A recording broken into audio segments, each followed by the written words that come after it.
You are listening to an SAFM podcast, 104 to 107 nationwide. Stream us live on www.safm.co.za or via the SABC Plus app. SABC News, independent and impartial. The South African Revenue Service, SARS, is intensifying its efforts to address tax non-compliance in collaboration with the National Prosecuting Authority, the NPA. Now this, as the filing season for the 2024 tax year gets underway. The Tax Administration Act of 2011 outlines various criminal offences related to tax non-compliance or non-payment and outstanding returns.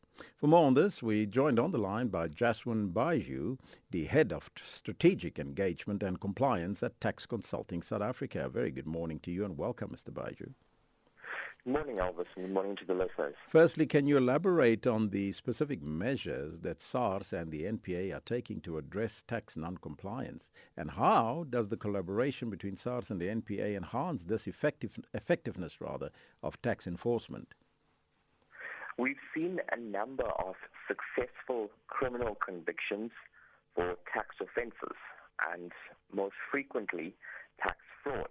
Now, if we look at a couple of the recent instances over the last few years, we have your high-profile businessmen such as a Hamilton Global, we have your celebrity chefs, and we have a number of doctors, healthcare practices, local celebrities, where SARS has proceeded to actually impose sanctions with the help of the NPA on these well-known names and setting a very strong example, sending a message to taxpayers that no matter who you are, should you defraud the fiscus, you will face the consequences. Give us some examples of tax non-compliance. What would happen?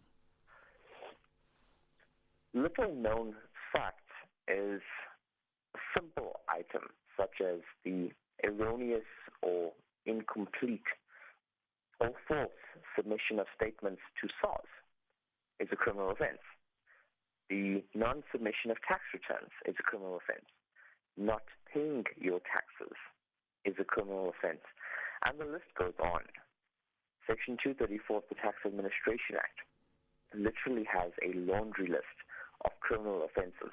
Some of them are obvious, your tax evasion, your tax fraud, fraudulent VAT reclaims, and some of them are a little less obvious, and it speaks to commissions or omissions, either willfully or negligently, both of which are deemed to be criminal offences, and taxpayers could face either severe penalties or prison sentences. What are those severe penalties that they can incur? Your penalties vary, and this is very much at the discretion of SARS.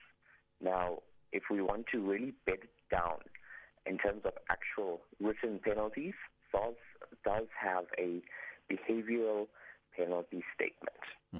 All right, now this table covers your understatement or non-declaration penalties and ranges up to 200% of the actual tax due. And we've seen it being imposed, especially where historic audits are conducted. And that's another tool SARS are employing quite successfully through the use of AI.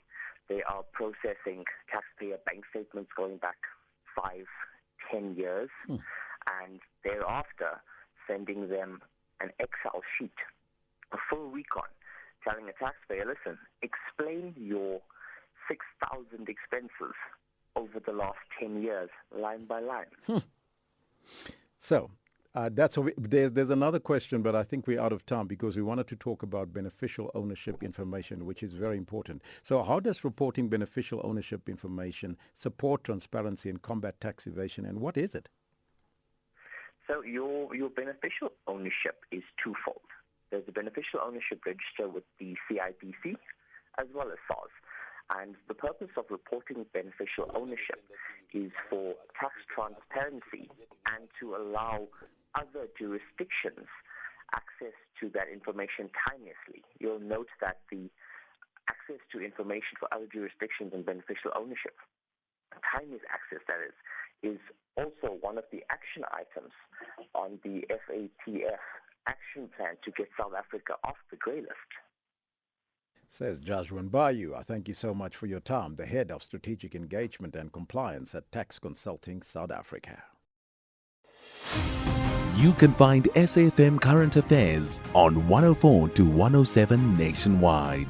Our podcasts are available for download on all our digital platforms. SAFM, leading the conversation.